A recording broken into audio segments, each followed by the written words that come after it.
Is it just me, or have Legend of Zelda games from the past couple of years just not scratched the itch they used to?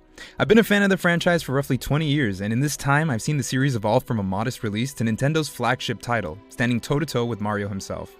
It's no stretch to say that with Breath of the Wild, Zelda crossed the threshold that put it into the modern age. Almost every aspect of the franchise was overhauled in some crucial way. For many, this was a breath of fresh air that the franchise seriously needed after Skyward Sword.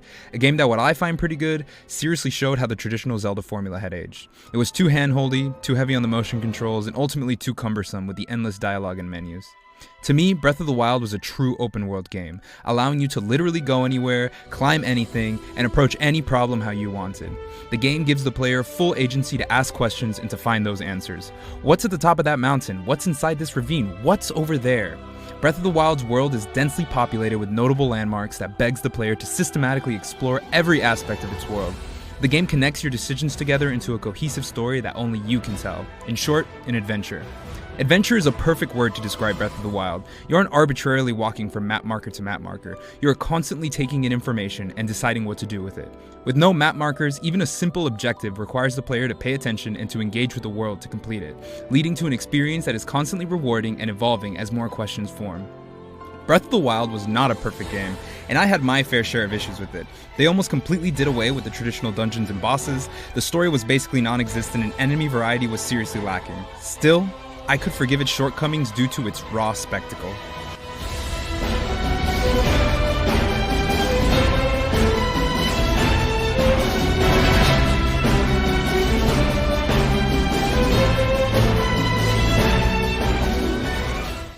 I waited in line until midnight to get my hands on a Switch and Breath of the Wild on day one. Stayed up until I had to go to school the next morning, and I took the Switch to school just to keep playing. That's the power of the Switch, baby. That's how invested I was in this game and the adventure that I was on.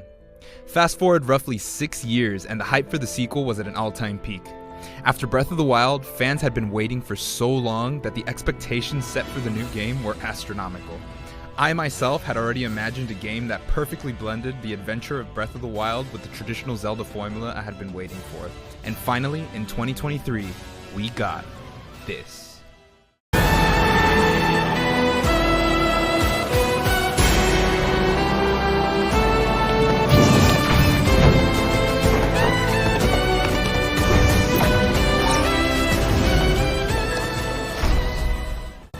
I must have watched this trailer over a dozen times in anticipation for Tears of the Kingdom.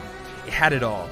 Themed dungeons, unique bosses, what looked like a deep story, and an entirely new sky area, revamped open world, and the depths, which I didn't even know about until I played the damn thing.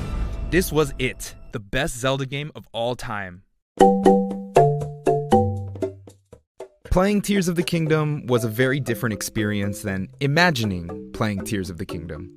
The game, instead of leaning into Zelda tropes, actually went off the deep end, like it had taken a heroic dose of shrooms, flying further than ever into the sandbox style that Breath of the Wild had pioneered. The game gave you nearly godlike abilities that allowed you to rewind time, ascend through structures, and the most broken ability of all, Ultra Hand. Ultra Hand fundamentally changed the way Link interacted with the world in Zelda games. Where before his main method of interaction was destruction, the gameplay focus was flipped on its head and now focused exclusively on creation. This ability put the world in your hands, and players wasted no time taking full advantage of these abilities to commit mass atrocities and war crimes across Hyrule.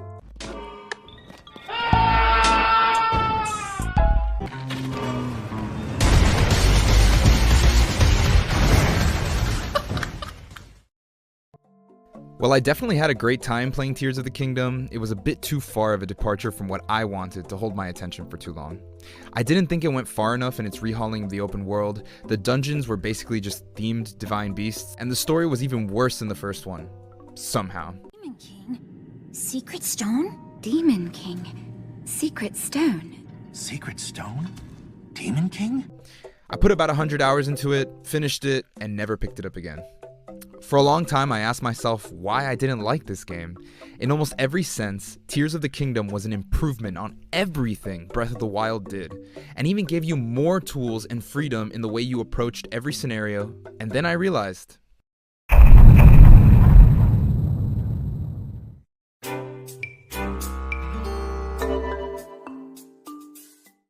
Freedom isn't fun.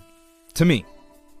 The truth is, most people don't want unlimited freedom in their games. They need some kind of structure to push them forward and to push back against them.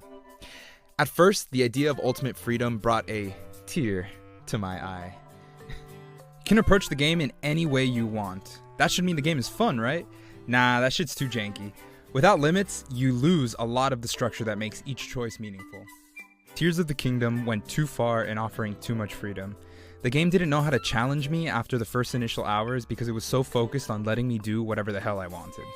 I wasn't solving puzzles or overcoming obstacles in creative ways. I was just bypassing most challenges altogether with the same solution.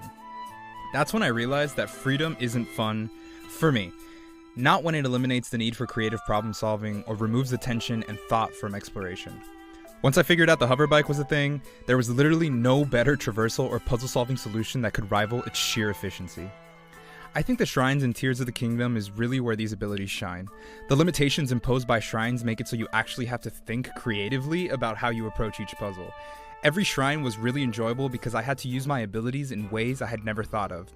In contrast, the open world's repetitive puzzles combined with any lack of real variation or limitation on the player made it really difficult for me to be creative.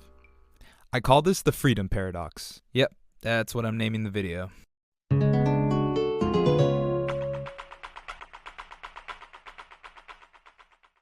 While you can theoretically solve any encounter however you want, the game has to account for this. So the puzzles become simple and encounters are scaled down because the devs need to accommodate the endless possibilities that the player can imagine. The challenge isn't in thinking your way through a cleverly designed puzzle, but in figuring out how quickly you can brute force your solution. I think constraints are really important in adventures. While you can still ask many of the same questions you did in Breath of the Wild, without the constraints and careful attention to worldcraft that game had, the answer is mostly the same. How do I get up that mountain? Hoverbike. How do I reach that faraway ruin? Hoverbike. With rockets. You see where I'm going with this? I'm just not that creative of a person. I've got about as much creativity as the people who work on COD, like, come on. While I'm sure that many of you have created awesome mechs and flying contraptions, the extent of my creativity is a fan attached to a wooden plank. My creations never worked, and while sometimes they did, I found most things to be pretty ineffective and a waste of time to make. These mechanics place way too much emphasis on the player to make their own fun. And I suck at that, so yeah. There's an aspect of choice overload here combined with a janky creation system that just demotivates me from really digging into this mechanic and experimenting with it. It's definitely fun for the first 20 hours or so, especially while you're still getting the hang of things, but once you understand what works best, only the shrines coax out those creative moments. Progression is also really weak in these types of open world games. Tears of the Kingdom had probably the worst progression system that I have experienced in any game. Besides new monster parts to add to your arrows and weapons, there are really no meaningful abilities that make the player feel a lot stronger. The rewards are trash. Spirit summons, except for Tulin, are seriously useless, and any chests you find in the open world are marginally useful, usually containing rehashed armor and weapons from Breath of the Wild. From a gameplay perspective, this makes sense. In order to go anywhere and do anything, you need to have access to the tools to do that from the start. This is fine at first, but without meaningful rewards, the motivation for finding secrets or doing optional content in shrines falls, again, entirely on the player. Time to wrap this bitch up. The clutter in the menu in these games is absolutely terrible. I hate having to sift through menus trying to find the right thing for the right situation. This is also a problem that you find in Echoes of Wisdom, although it's much better, I think, in that game. Maybe I'll make a video about it at some point, but yeah, the clutter in these menus just really brings down the entire gameplay experience. Also, the performance is horrible, like absolutely terrible. This is mostly the Switch's fault, and I'm hoping the Switch 2 will make this a non-issue in the future, but performance for both games, Echoes of Wisdom and Tears of the Kingdom, is just terrible. Like, it makes the experience so much worse. Alright, that's the end of the video. I'm done. What do you think? Do you like the endless freedom? Do you not like it? Do you wish we had better Zelda games? Do you wish we had worse Zelda games? Let me know in the comments. Thanks so much for making it to the end of my first video. I'm going to start covering upcoming releases, and I'm going to start making some other content. I think the next video I'm going to make is like a Xenoblade one. I don't know. So subscribe to me if you want to see a hate or hate. Comment canoodle if you made it this far to confuse the normies. Lol. Peace!